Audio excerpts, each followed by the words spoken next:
It's not exactly what I'm talking about. Look at his head.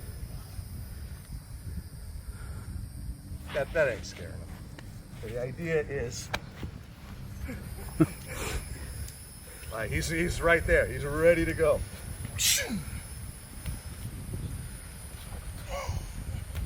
Pop him up. Give him a sense of like, oh shit, it's about to happen. And then don't. This. But that's what, if you're doing Old Soto, for example, what would that be like if you had his head?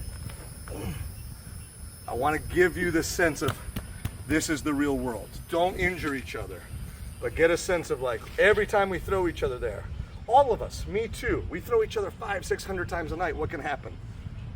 Complacency. It becomes normal. Yeah, we just throw each other over and over and over.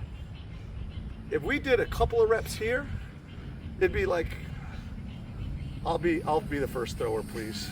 Every time. This? Okay, go. Put a little speed, put a little, not just putting them here. Like get them in that place where that head shirt's coming down to the concrete. Okay, this. It's definitely scary. It gives you a whole other sensation. We always talk about, like, not necessarily unique to our system. We always talk about like the control at the end of the throw in terms of like keeping your own balance. Yeah.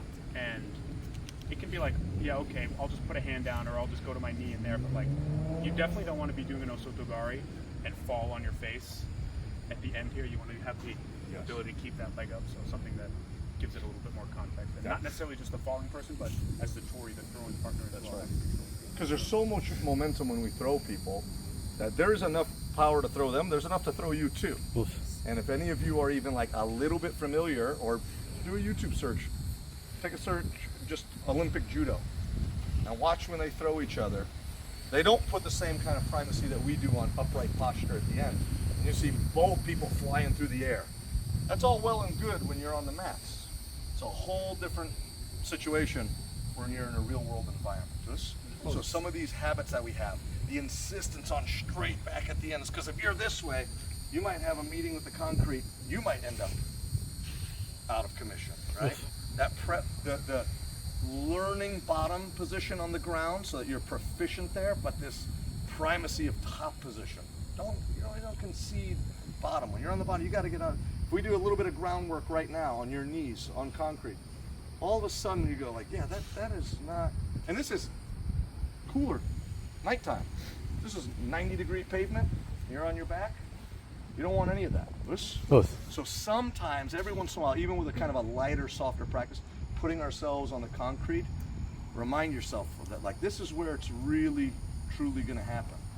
When you take a rough fall in the dojo, that's on mats with someone trying to protect you, and you know how to fall.